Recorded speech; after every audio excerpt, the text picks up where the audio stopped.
When our narratives of others become polarized, they often obscure more than they reveal. It's no secret that we live in a time of increasing political tension and political polarization, whether that's in our domestic politics across the lines of political ideology, or in international relations across borders and different political systems. Our narratives of others in this context have become increasingly broad and reductive, inside and outside, us and them, our values and vision for the future and theirs. Imagine asking Da Vinci to paint the Mona Lisa using only a paint roller. And yet this is how we approach constructing our narratives of others, particularly those who appear most different from ourselves. I want to suggest today that one way we can push back against this narrative polarization is to shift our gaze from the level of governments to the level of the people and society. How are ordinary people engaging in activism to try to transform their world? In my own research, I study Iranian politics. I look at narratives of Iran from the outside. When I talk to my students about this and I ask them, what narratives do you have about Iran? They often tell me stories about Iran as a threat, or Iran as hostile and antagonistic, Iran as a part of the axis of evil, and so on. This negative perception is also reflected in polling data. Gallup, for example, polls Americans and asks them to give their favorability rating of select numbers of countries, Iran being one of them. And consistently, since the late 1980s until today, about 4 in 5 Americans respond that they have an unfavorable view of Iran. This is puzzling to me, not only as someone who studies Iran, but as someone who has a personal connection to this culture. I'm Iranian American. My father immigrated to the United States in the 1970s. My mother is an American born in the United States. And so I grew up between these two cultures, the United States and Iran.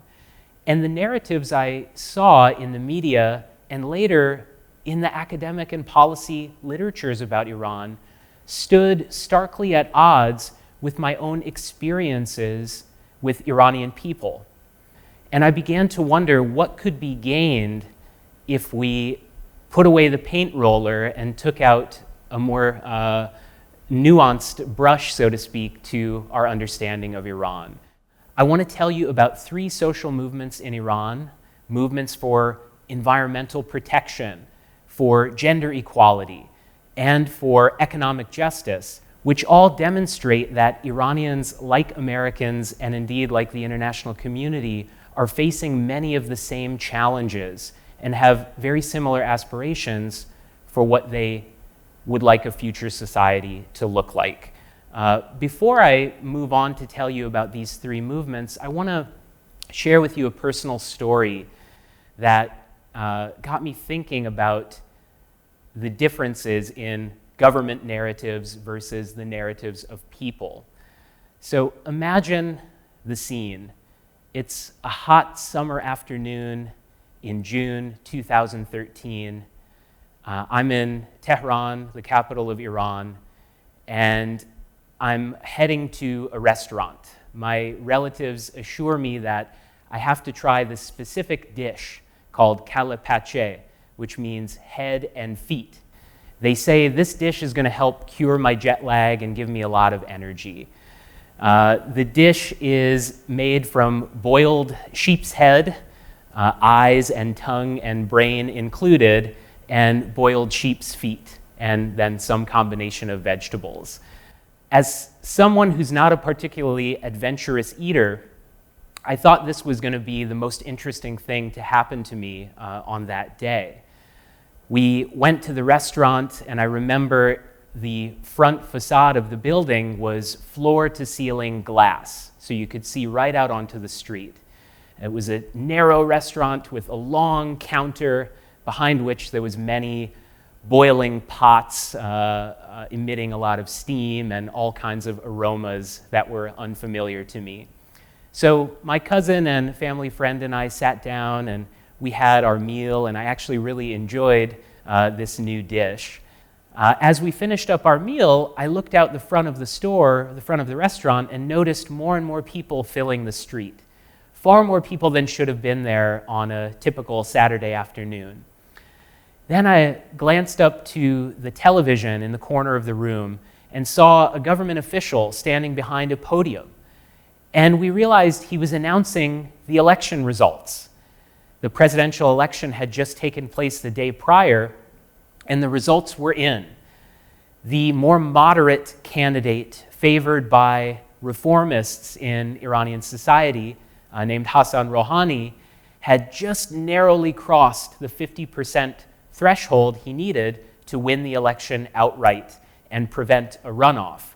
In fact, he had 50.7% of the popular vote. And what we were observing in the street was people coming out spontaneously to demonstrate and celebrate this election result. It was not only a partisan victory, but a collective exhale, in a sense. The country was pivoting from a more inward-looking worldview and a more hostile relationship with the outside world under the previous president, more conservative, Mahmoud Ahmadinejad. And there was a lot of hope that the country was changing and would develop a more normal relationship with the outside world. We joined the crowd, and I saw things that I'll never forget that day.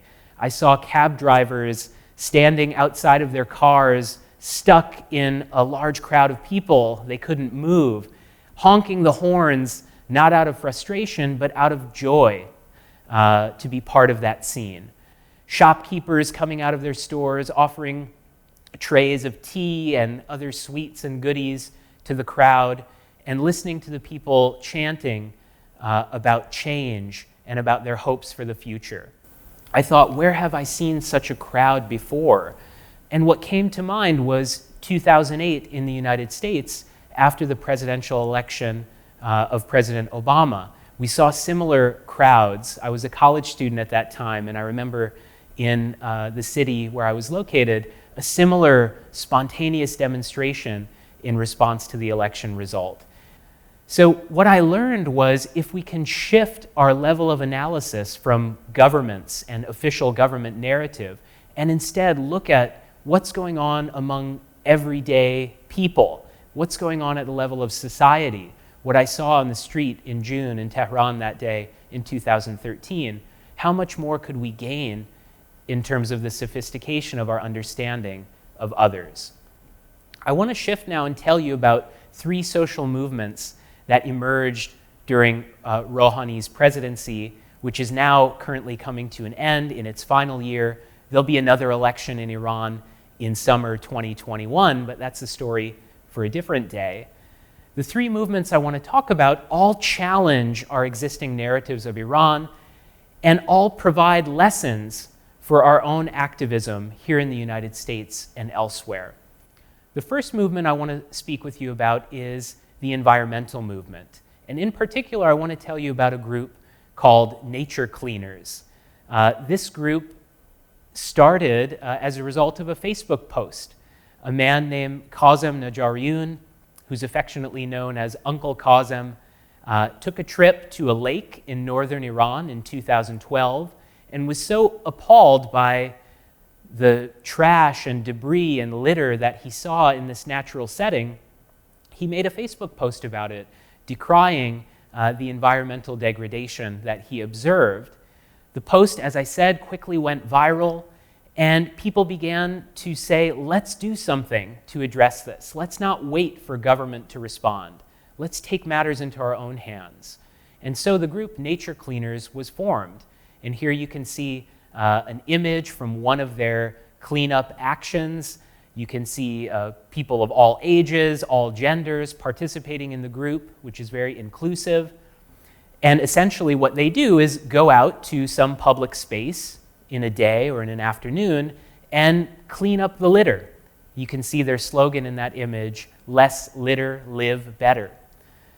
I found this such an interesting case and something that's so underpublicized outside of Iran, showing us the shared challenge to protect the environment. Just like we have movements for environmental protection here in the United States, so too is this happening in Iranian society.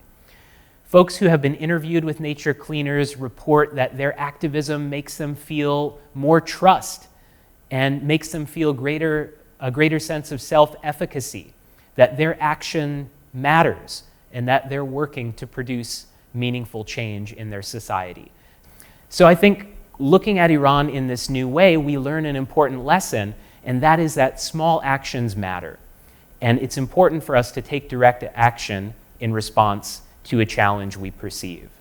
The second movement in Iran I want to speak with you about is the movement for women's rights. This movement has a very long tradition in Iranian history from the pre-revolutionary period, indeed in the revolution itself, in which women participated in large numbers, and in the post-revolutionary era as well. By the 1990s, women were actively participating in the labor force in Iran. By the early 2000s, women outnumbered men in institutions of higher education, and women have consistently sought elected office at local and national levels in all branches of Iran's government.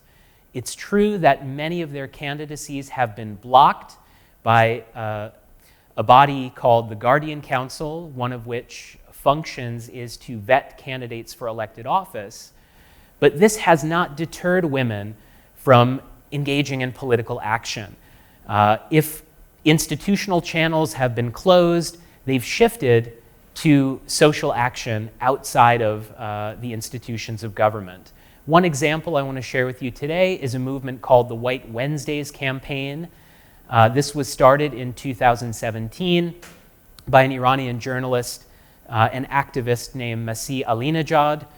The White Wednesdays campaign encourages women to wear white clothing, particularly white headscarves, on Wednesdays to demonstrate their opposition to mandatory Islamic veiling in public, which has been a law in Iran since the revolution. So as you can see in this image, women are wearing white clothing, sharing those images on social media to raise awareness about this call for reform in the direction of greater gender equality. So what the White Wednesdays campaign shows us is that we must be persistent in our social activism. And if one avenue is blocked, we need to pursue others that are available. In the next slide, you can see this is a picture of women attending an Iranian men's soccer match from October 2019. This is the first time that they were able to attend a men's sporting event in over 40 years since the Islamic Revolution. And through the campaigns of White Wednesdays and My Stealthy Freedom, this issue of gender equality has risen more in the national consciousness and has in fact already started to produce change. So now women can attend men's sporting events and are more visible in public life in that way. The third and final movement I want to share with you today, and again, all of these challenge our simplistic, broad narratives of Iran from the outside. That third movement is the movement for economic justice. This really got off the ground in late 2017 and persists all the way into 2020. Iranians were responding to increasing economic hardships, particularly high inflation, which as of September 2020, inflation in Iran is now at historic highs. Also high unemployment, particularly youth unemployment, and perceptions of government corruption.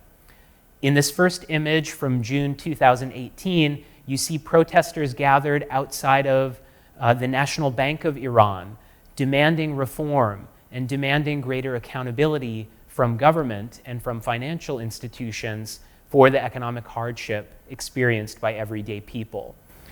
These protests accelerated in late 2019 in response to a threefold increase in fuel prices, which raised the price of many basic commodity items. You can see here another image of protesters blocking a busy street and then being dispersed by riot police using tear gas. This movement for economic justice in particular, I think, really reveals the shared struggles that Iranians, like Americans, and indeed like many in the international community, are facing to create economic systems with more equity and more opportunity for working class people. The lesson from this case, I think, is to demand accountability from government officials. It's not enough only for our social action to be oriented toward consciousness raising, but also it has to speak to those in positions of power and those who can affect meaningful political change. All three of these movements complicate and unsettle the overly simplified narratives we might have of Iran from the outside.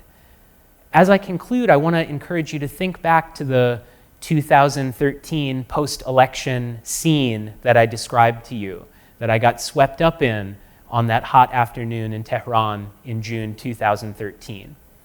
This case, alongside the description of the three social movements I've given, all encourage us to shift our narrative of others from the level of governments to the level of the people. In doing this, we challenge the overly simplistic, reductive narratives of others, and I argue that if we see others more fully, more complexly, in the fullness of their struggles, we become more aware of both our shared aspirations for change, whether that be concerning sustainability in the environment, political rights and gender equality, or economic justice. And we also stand to learn something more about ourselves and lessons for our own activism along the way. Thank you.